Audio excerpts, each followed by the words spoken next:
Hi, you guys. We are back with Ask the Doc, and it's a brand new year, 2019, Dr. Rand. Happy New Year. Happy New Year. Very exciting. When we get rolling right away, you guys, with the first question. What can be used to naturally lower blood pressure? When I was on the shot from low T, eventually my blood pressure would get around 190 over 90, which alarmed me. So I started taking Tribulus, a natural herb. I don't feel as strong as I was on the shot. Also, I cannot handle stress as well.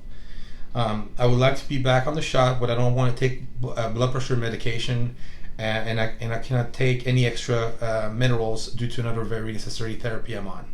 Thanks.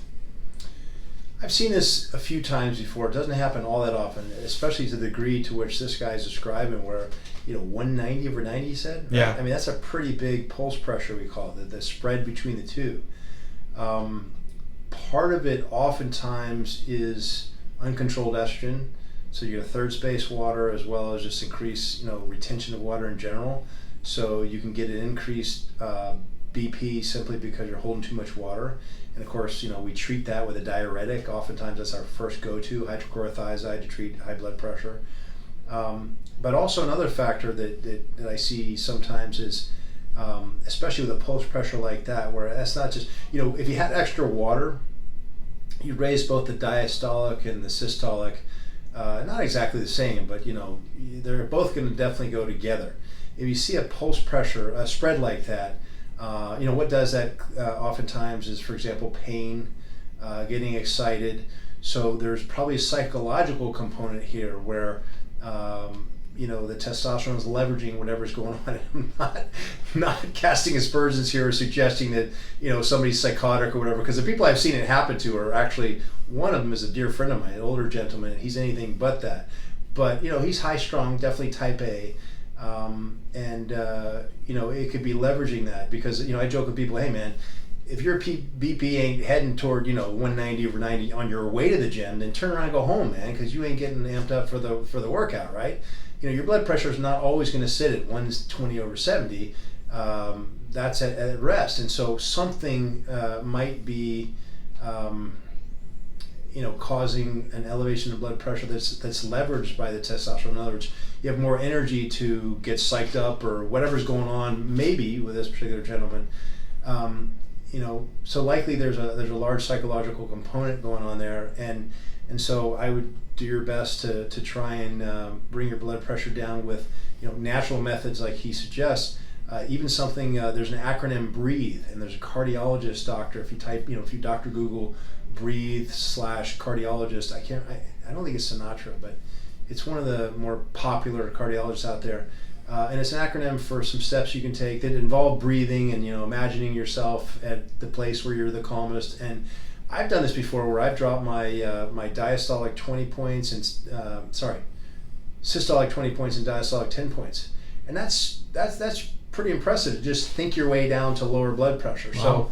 So, and I think it's 7 breaths and a little bit of imagination. So that's part of it. Now, the other things you can do that kind of jibe with that tensing of the body, if you will, and getting ramped up, because there can be some tension in the vasculature. The smooth muscle, the walls of the vasculature can get tighter. And there's an argument that goes back and forth about whether magnesium can lower blood pressure. Some cardiologists say that's a bunch of baloney. So no, actually I've seen it work with different patients. It would make sense in those patients that some of their blood pressure elevations are driven in part, at least, by the psychological component, right? You do something that relaxes the muscles, relaxes the smooth muscle of the vasculature, and you can decrease blood pressure, which is, isn't that part of the reason why a calcium channel blocker works? It's not a diuretic, okay? It's working in a different way. Valsartan also works to relax the smooth muscle, so another blood pressure medication. So there is some rationale behind certainly trying some high doses of magnesium, something that's well absorbed, by the way. Magnesium works really well as a laxative in the form of milk of magnesia, or Epsom salts. So you want to get a well absorbed magnesium, or none of them are well absorbed, but a better absorbed magnesium, like magnesium glycinate or bisglycinate, or even magnesium threonate, so you don't get the loose stool. If you take enough of it, you're going to get a loose stool. But maybe start with 1 gram with dinner or some food. I say with dinner because it tends to relax you too. So most people are trying to calm down at night, so it'd be a good way to start with the magnesium. But particularly this gentleman, if my guesses are right, if you tend to be high strung, then breakfast, lunch, and dinner would be a good time to relax a little bit and see if that doesn't help. Other than that, natural ways to relax. Or I shouldn't say that. I'm implying that relaxing would help with the blood pressure, but look into all kinds of ways: meditation, yoga, and don't poo-poo those. I mean, I used to. You look at a list and go, okay, what can I do to improve X? And you go, okay, I can take this, I can do this, and you go, okay, relieve stress. You're like, yeah, whatever, come on, man, give me something real. But the longer I live, the more I realize that stress is a huge component, and you can't poo-poo it. I mean, it's very real. Just like the placebo effect people make fun of all the time. There's two words there, guys: placebo and effect. And after all, effect is what we're looking for. And it can be attributed to I think it's on average 35% of any drug efficacy.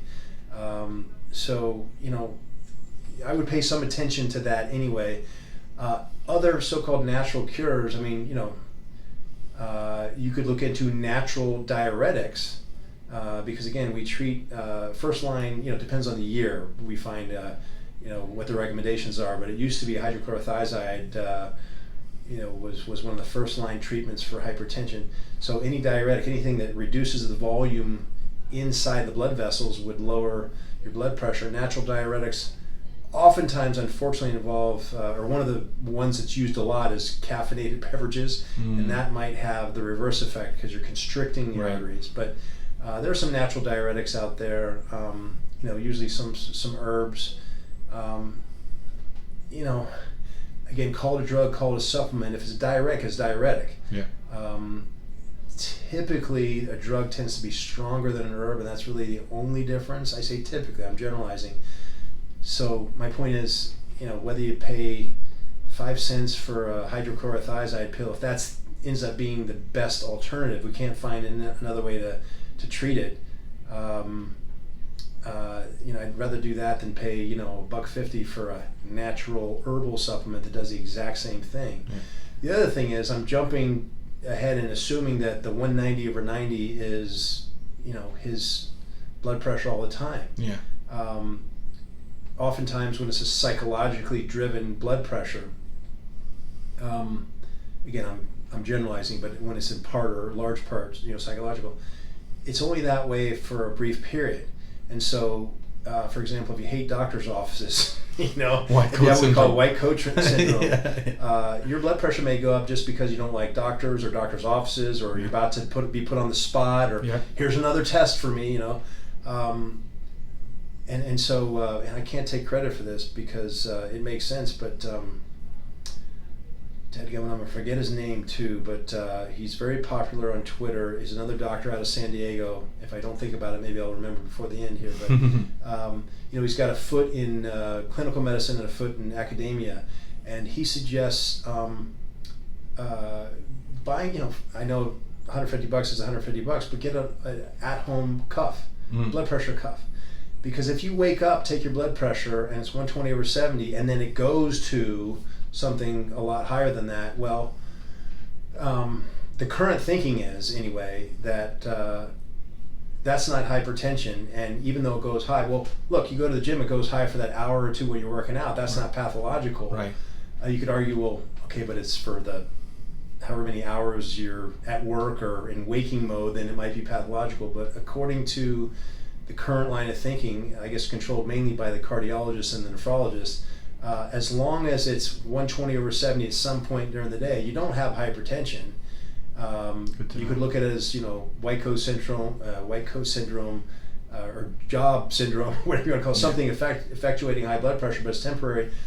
And if it goes away while you're asleep or relaxed, it's enough of a recovery period or down period where you don't have it, where it's not a problem for your organs, your arteries, that sort of thing.